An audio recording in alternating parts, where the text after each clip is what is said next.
Olá, aluno! Beleza pura? Eu sou o professor Leomato, sou professor de informática aqui do Estúdio Aulas e nós vamos começar o nosso curso voltado para a banca VUNESP. Nós vamos começar com o Windows. Lembrando que o Windows ele é um sistema operacional. Claro, ele é um programa, ele é um software, né? Software são programas, é a parte inteligente do computador.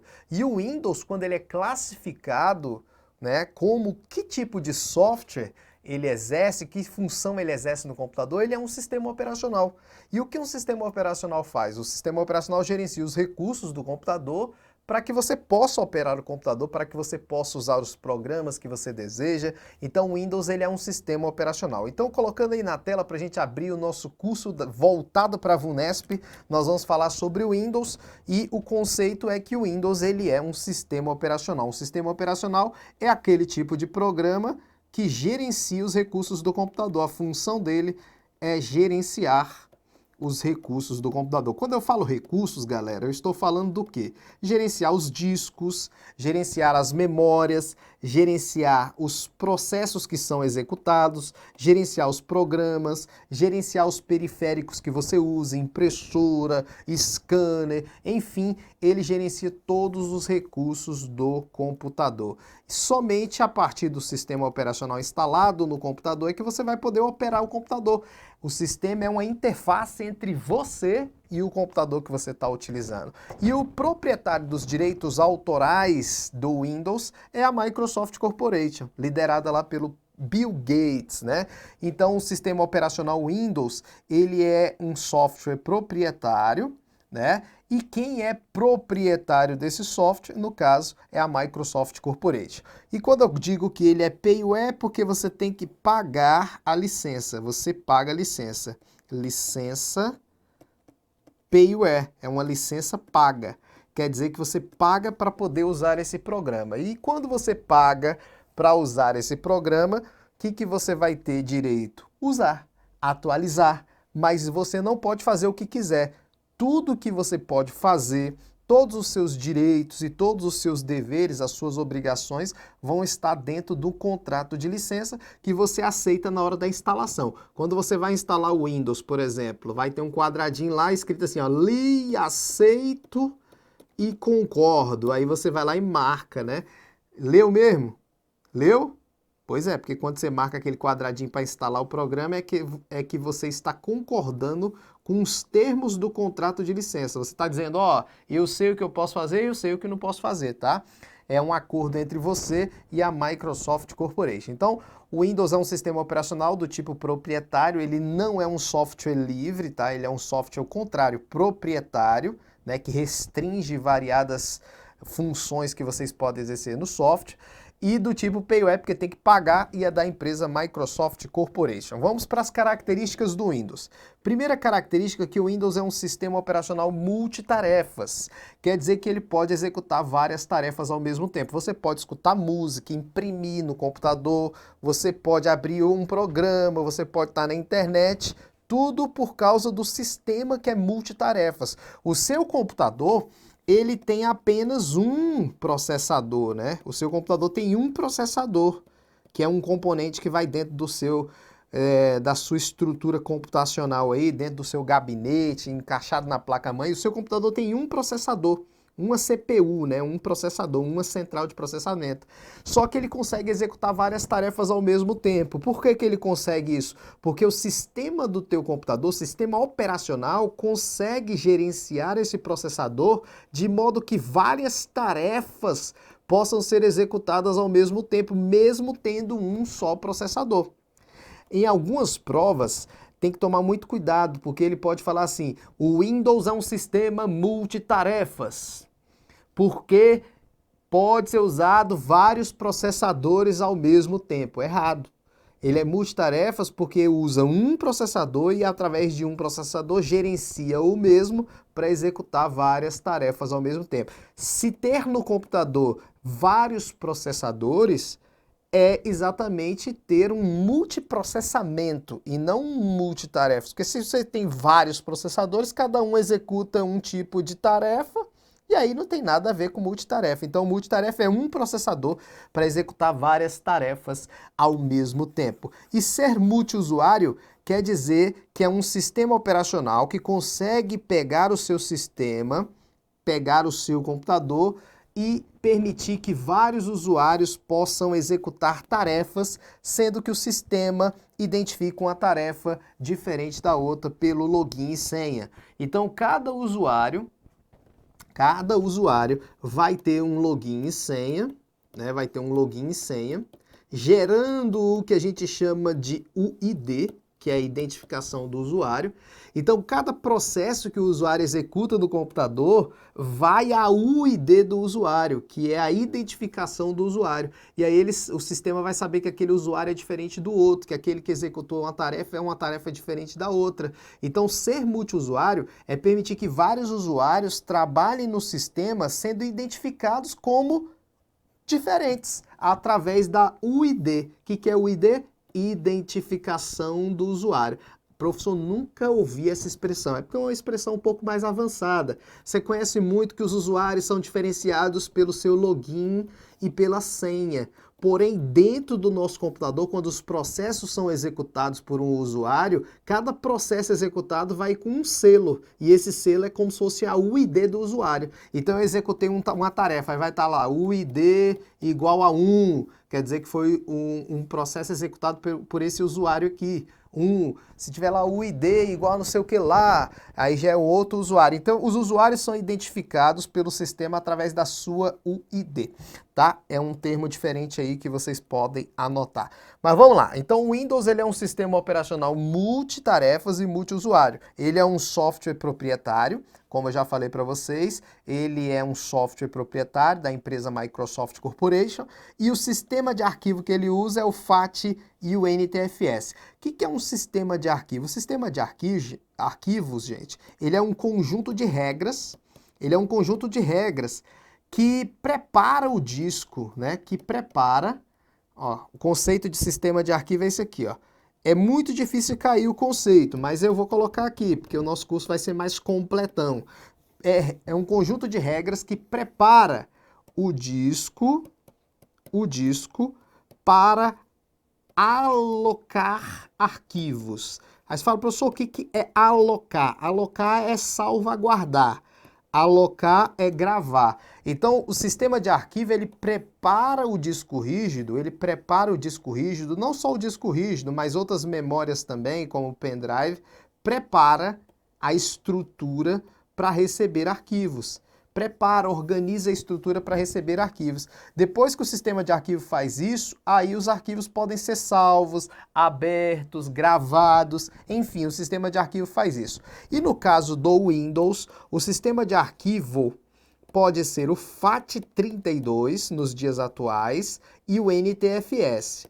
Por que eu falei o FAT32 nos dias atuais? Porque antigamente já teve FAT16, mas isso não importa pra gente agora. Nós só temos em uso atualmente esses dois aqui, NTFS e FAT32 no Windows, tá? Em outros sistemas operacionais, como Linux, Mac OS X da Apple, lá é outro sistema de arquivo, é uma outra forma de ver os arquivos, é uma outra forma de salvar, abrir arquivos. Isso é sistema de arquivo.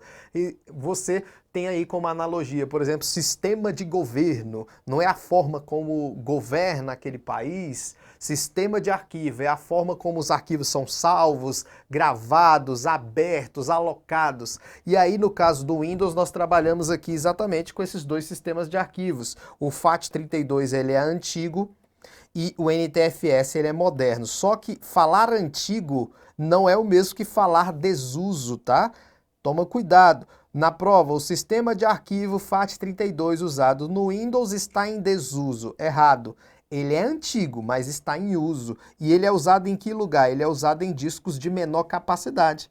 Ele é usado para formar uma estrutura no pendrive, ele é usado para formar uma estrutura num cartão de memória. Então o FAT32 ainda é usado, ele é antigo, mas está em uso. Mas o mais usado atualmente é o NTFS, porque ele é moderno, traz diversas vantagens. Quais vantagens? Vou citar 3 vantagens aqui que o NTFS tem em relação ao FAT? Primeiro, segurança. Segurança nos arquivos. Quando a gente fala de NTFS, você pode trabalhar com senha, criptografia de arquivo, né, coisas que não são características do FAT32.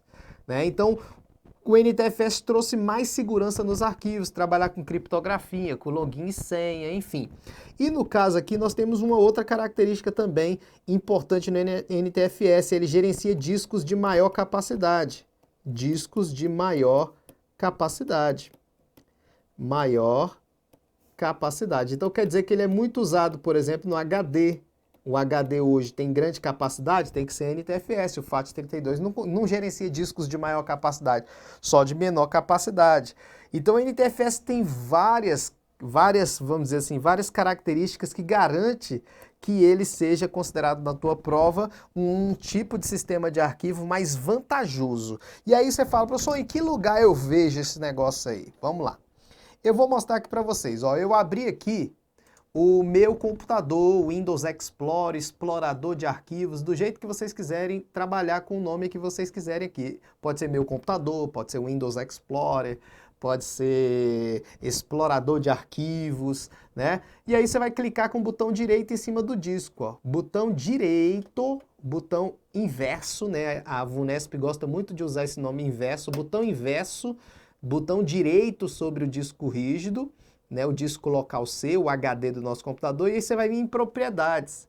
Quando você vai em propriedades, ó, aí aparece aqui, ó, espaço usado no disco, espaço livre e o sistema de arquivo, no caso NTFS, tá vendo? Ó? NTFS. E aí, esse é o sistema de arquivo que está sendo usado no HD.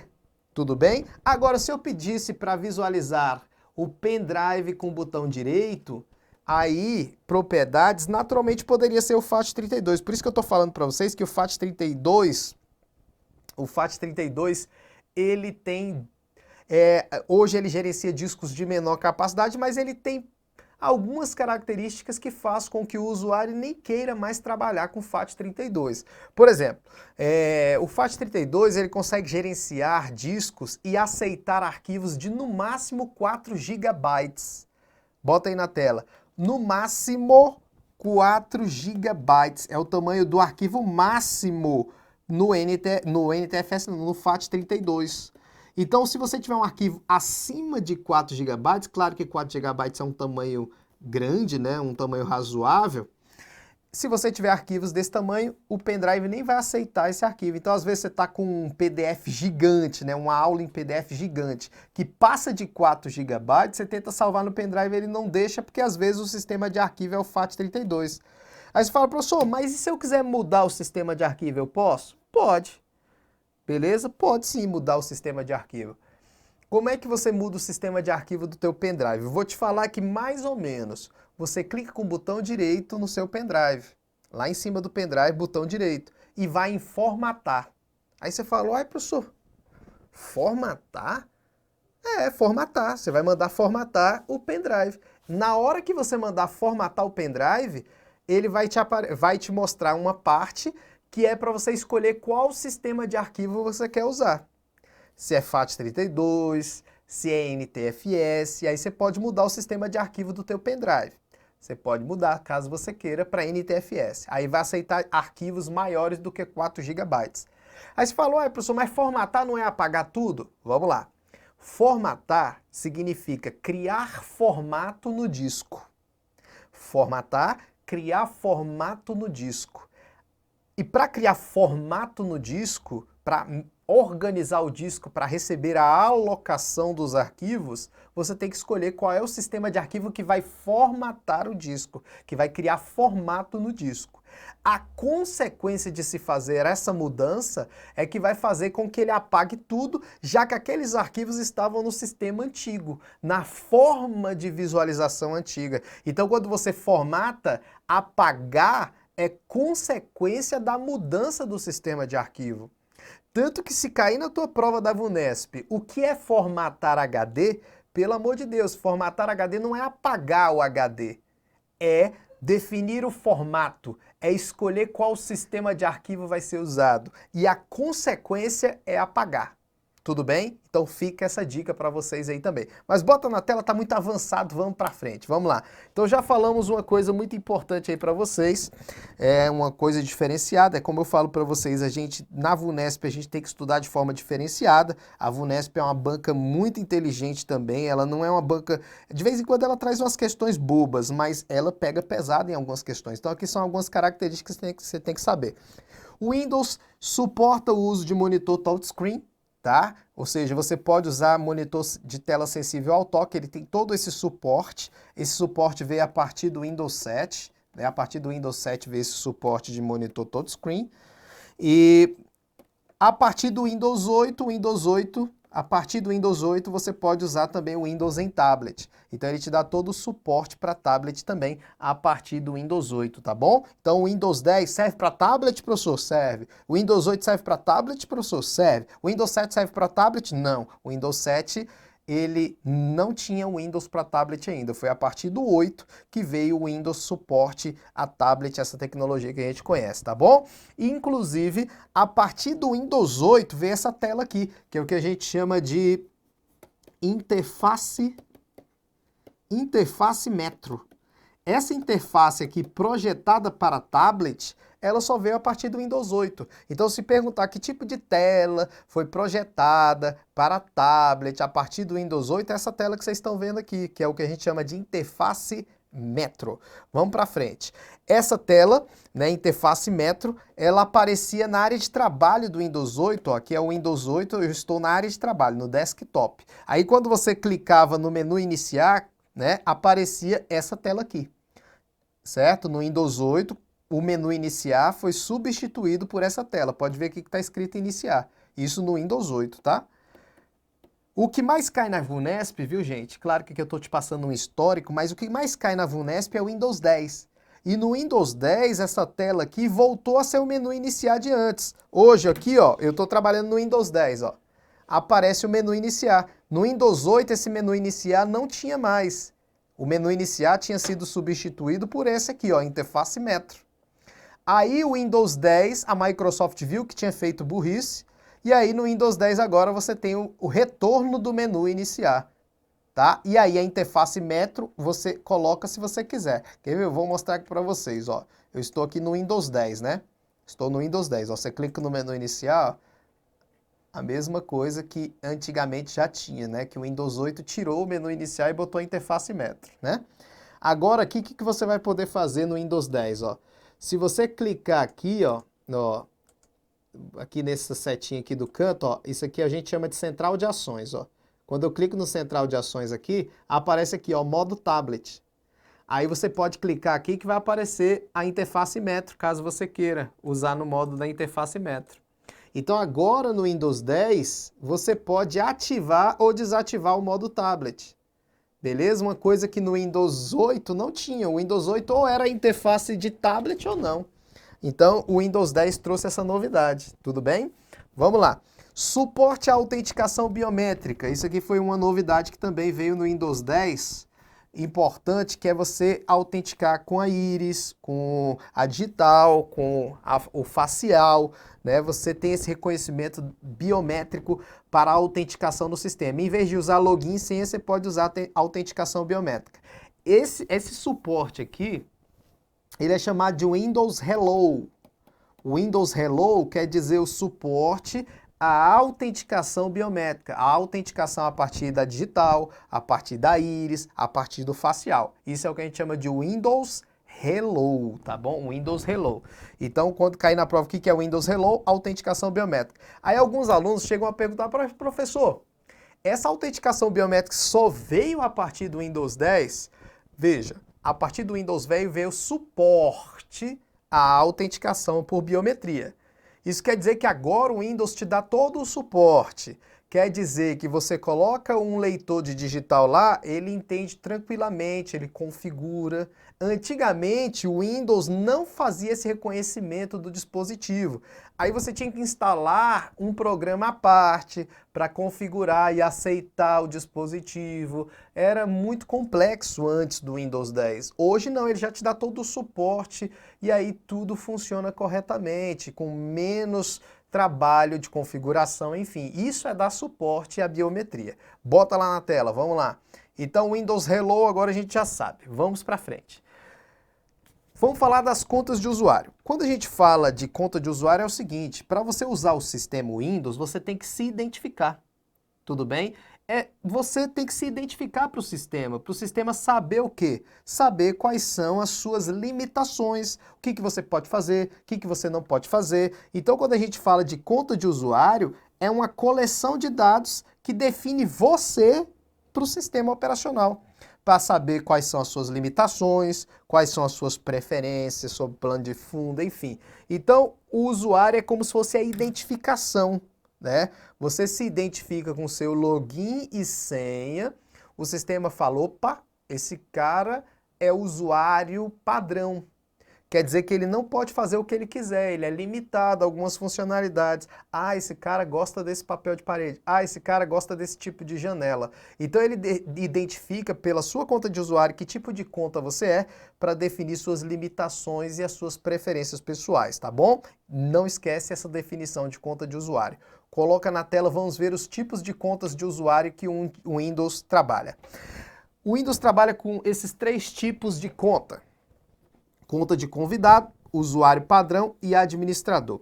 A conta de convidado e a conta de usuário padrão, elas têm características semelhantes.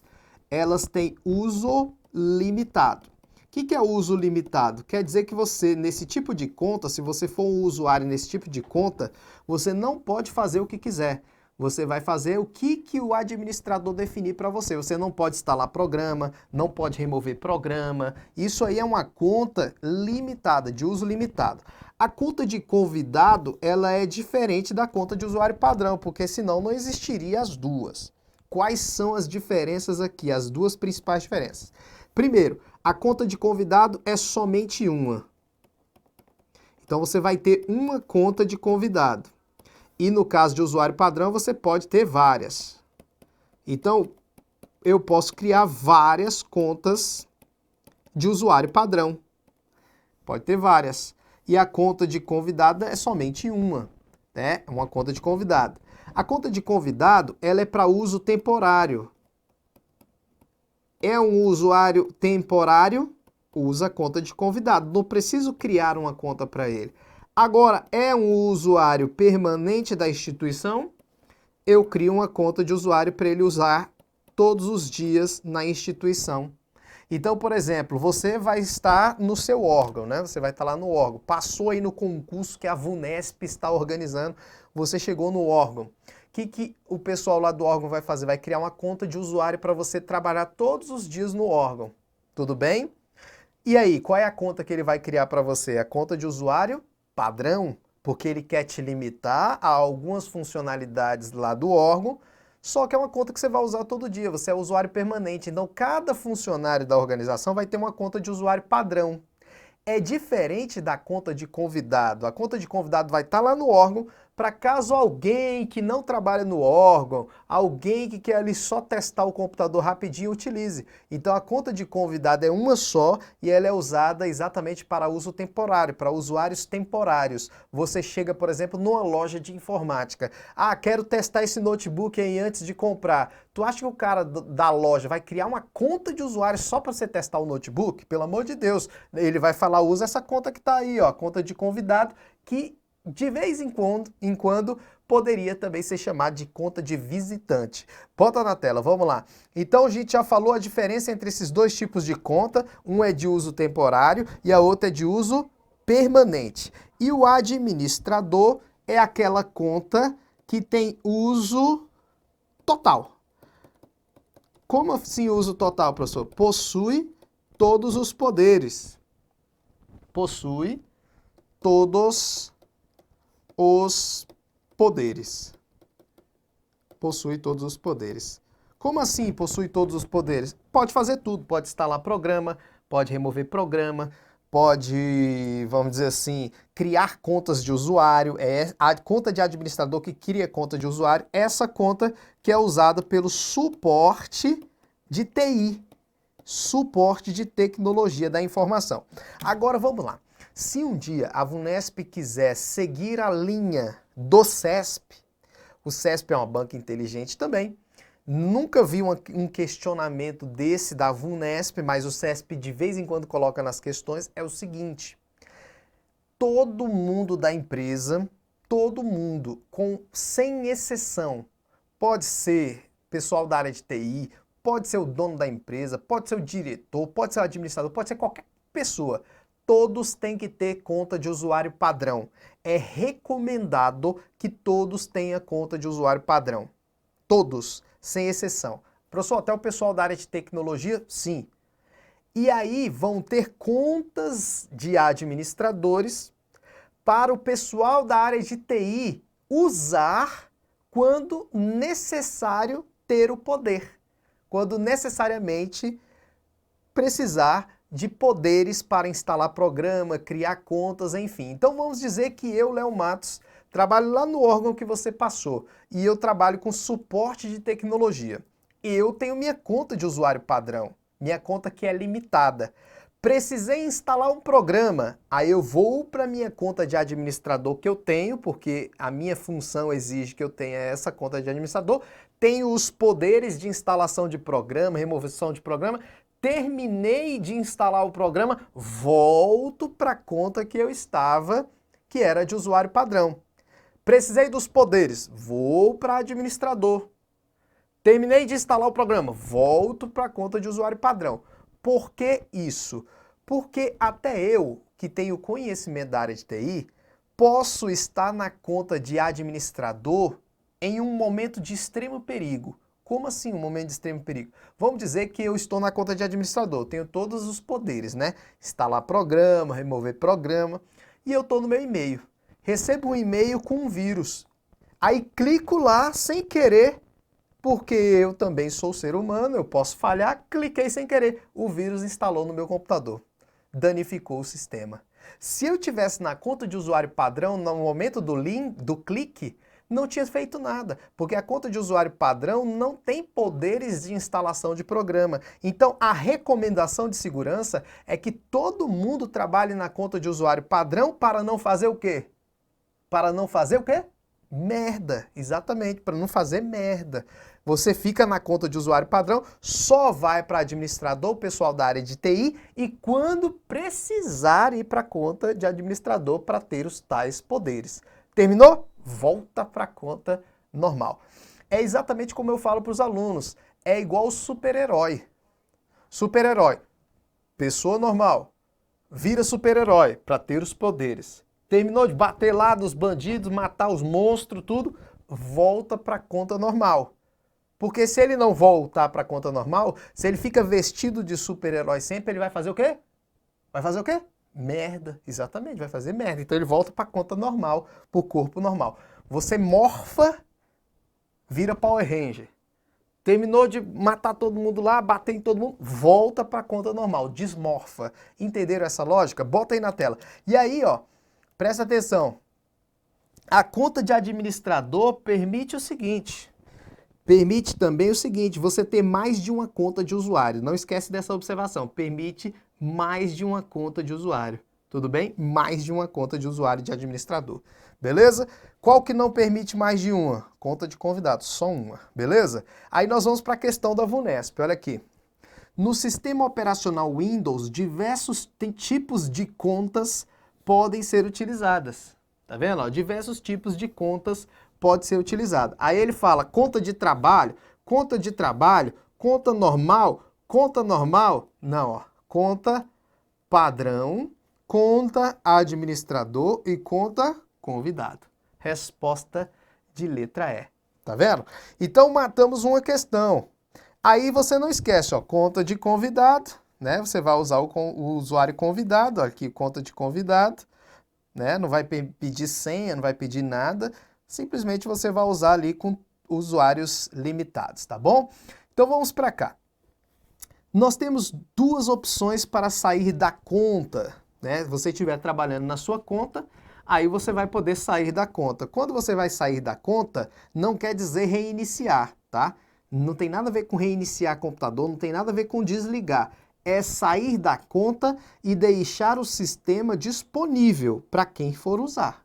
Tudo bem? Sair da conta sem reiniciar, sem desligar. Sair da conta para deixar o computador disponível para quem vai usar. E aí você vai ter essa opção, trocar usuário e fazer logoff, tá? Então você encontra isso aí, ó, lá perto do desligar você vai encontrar, ó, trocar usuário e fazer logoff. Qual é a diferença desses dois aí? A diferença é o seguinte, trocar usuário, sai da conta sem encerrar os programas. Sem encerrar os programas. Sai da conta sem encerrar a sessão de trabalho, sem encerrar os programas, sem fechar os programas, sem encerrar a sessão de trabalho. E aí permite você retornar do tempo do lugar que você parou. Tudo bem? Então vamos lá, sair da conta com trocar de usuário. Aí entraram com outra conta. Quando essa pessoa sair, eu posso colocar meu login e usuário de novo, que eu vou voltar para o mesmo lugar que eu parei, porque é trocar o usuário sem encerrar os programas. Já ao fazer logoff, sai da conta, encerrando os programas. Quando faz logoff, ele sai mesmo, fechando todos os programas, encerra a sessão de trabalho. E qual é a diferença no dia a dia? Você tem que saber quando usar um ou outro, senão você vai dar merda, né? Falar de novo, vai dar merda. Não queria falar vai dar merda, mas é a única palavra que veio. Mas veja, você está na faculdade. Você está lá na faculdade, estudando na biblioteca. Aí você colocou o seu login e senha lá. Então o sistema identificou que é você que está lá usando o sistema. Isso é problema, porque se você acessar uma página da internet, no sistema vai identificar que você acessou essa página da internet, porque está no teu login. Tudo que você faz no sistema fica registrado no teu login e senha. Então você chegou na biblioteca, ligou o computador, colocou login e senha. Beleza? Aí você fala, pô, vou embora, já estudei. Só que o pessoal da biblioteca falou, ó, fulano, não desligue o computador porque vai chegar outra pessoa e vai sentar, tá? Só sai da conta, tá? Só sai da conta. Se você usar o trocar usuário, ele vai sair da conta, mas não vai fechar os programas, tá? Sua conta vai ficar logada lá. Claro que se alguém clicar e para querer entrar na sua conta vai pedir login e senha, mas não é a melhor opção. Se você quer ir para casa, terminou tudo, quer ir para casa, então você não usa o trocar usuário, você faz logoff, que ele vai fechar todos os programas, vai perguntar se quer salvar, e aí você vai para casa sem problema nenhum, saiu da tua conta, não vai ter problema nenhum. Outro caso é quando você chegar lá no órgão que você vai, né, ser aprovado, se Deus quiser. Quando você chegar lá no órgão que você vai ser aprovado, se Deus quiser, você vai sentar lá para trabalhar. E aí vai chegar alguém e vai falar, ó, quero instalar um programa aí nessa máquina. Aí você vai falar, não, mas eu tô com um monte de programa aqui trabalhando, não posso sair agora, eu tenho que mostrar trabalho. Aí o cara, não, eu vou para minha conta, instalo o programa, depois volto para a sua conta e os programas vão estar na tela. Esse alguém que te falou isso, que ele vai para a conta de administrador, instala o programa e depois volta para tu, ele tem que usar qual opção? Se ele usar o fazer logoff, quando voltar vai estar tudo fechado. Então ele tem que usar o trocar usuário, porque ele vai para a conta dele, instala o programa, depois volta para a tua, vai estar tudo na tela do jeito que ficou. Então tem que saber a hora de usar. Coloca na tela, vamos lá. Então aprendemos a diferença entre trocar usuário e fazer logoff. E olha aqui, as duas opções ficam lá no menu iniciar, nas opções, perto das opções de desligar, e aí vocês não podem esquecer isso, tá bom? Outra coisa também que você não pode esquecer é suspender e hibernar. Qual é a diferença entre suspender e hibernar? Suspender e hibernar são dois modos de economia de energia.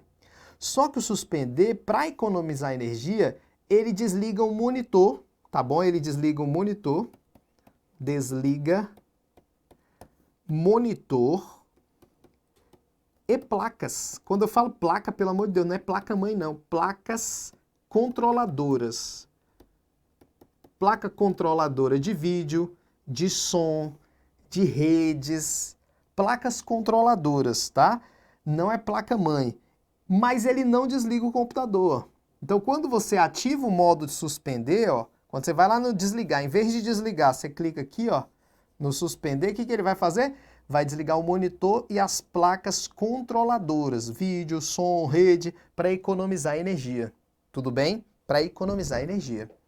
E aí você vai o quê? Almoçar, pá, quando voltar, você aperta uma tecla, ele religa o monitor, religa as placas controladoras e você continua trabalhando do modo que você tinha deixado. As janelas continuam abertas e tudo, porque não desliga o computador. Tudo bem? Já o hibernar, ele desliga o computador. Ó, ele desliga. Só que não adianta ele desligar, ele tem que antes salvar o estado de trabalho para depois desligar. Então o hibernar, se você usar essa opção aqui, ó, hibernar, o hibernar nem tá aí, deixa eu ver se tem aqui. Não tem. O hibernar você tem que ativar no painel de controle quando não tiver no menu iniciar, tá? Mas isso não vem ao caso, a gente só quer saber a diferença. O hibernar, ele pega o quê? Se você mandar hibernar agora o teu computador, ele vai pegar, tirar uma foto, é como se fosse uma espécie de foto, ele salva o estado atual de trabalho, as janelas abertas, os arquivos abertos, cria um arquivo especial e salva no HD do teu computador, no disco rígido do teu computador. Salvou, aí sai fechando tudo.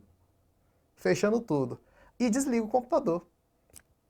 Amanhã, quando você ligar o computador de novo, ele vai passar pelo processo de boot. O que é o processo de boot? O processo de inicialização do computador. Ele vai lá no disco rígido, recupera o estado de trabalho e joga na tela do jeito que estava. Para sua surpresa, quando ligar o computador e passar pelo processo de boot, vai estar tudo na tela do jeito que você deixou. A diferença dos dois: suspender, não desliga o computador, desliga só a placa e o monitor e as placas controladoras, economizando energia. Você pode ir almoçar, pode ir no banheiro, quando voltar a apertar a tecla ele religa de novo. E o hibernar não, ele desliga, só que antes de desligar ele cria um estado de trabalho e salva no disco rígido e depois sai fechando tudo. Depois, quando você liga o computador, ele vai lá e recupera. Não esquece que esses dois modos aí, eles podem acontecer automaticamente se o seu computador ficar ocioso. Essas configurações de computador ocioso, que você não mexe em determinado tempo e ele hiberna ou ele suspende, essas configurações você pode mudar no painel de controle. Se você entrar no painel de controle do Windows, lá tem opções de energia.